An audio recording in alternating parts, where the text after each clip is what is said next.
year, folks in Anderson County pay tribute to the legend of Bigfoot with a festival. A man with a rather large footprint himself, Wukash Orbzoot, shows us what last weekend's Wildman Days was all about. Hey Kentucky, Wildman Days here in Lawrenceburg. We're gonna check it out. If he's real, if he even exists, is he here? What does he like to eat? What does he like to drink? Stick around, we're gonna take a look. Lawrenceburg and Anderson County itself has a rich history in Bigfoot sightings, since the late 1700s. So we decided to kind of bring a little bit of special weirdness to just a normal town festival. You call it weird. Maybe some people don't call it weird. We find them by roadsides where Bigfoot would go pick up a dead deer and throw it over its shoulder and walk off. You're what, 7'6"?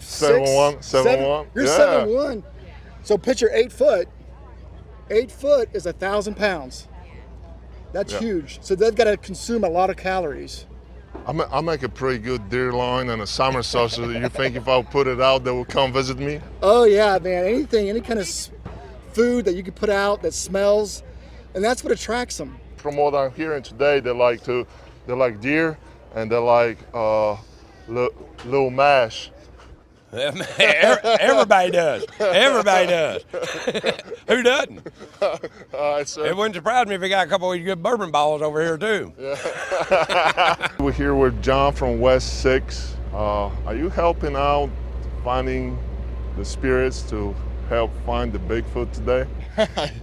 Yeah, no, that's the point, right? Is like, so we pump people full of beer, and it's a lot easier to find Bigfoot if you're full of beer. We were driving home from Owensboro, Kentucky on Highway 54, and he was on the side of the road.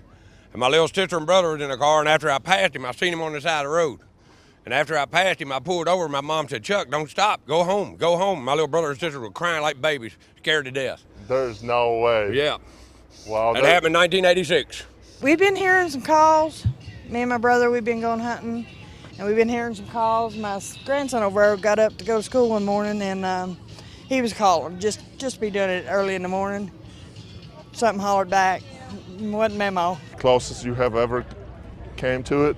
I've been in my tent and had them walk around the tent, like making noises and stuff, big heavy footfalls out in the middle of nowhere, in the middle of the night. That's very believable. I heard noise behind us and looked up, and there was this creature on a rock that had pulled the brush back. And when I screamed, it jumped and ran. It was a juvenile. Have you ever seen one? No, I look in the mirror. I see one about 3 times a day.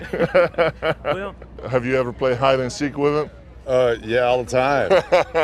They can find you, but it's pretty hard to find them. Yeah, they know where they want to come out, and they don't want to be seen a whole lot. If there's any kind of medication that I could be taking to start growing hair all over my body, and we can put this all to rest, because I'm already here, so the Bigfoot thing is already settled. Yeah.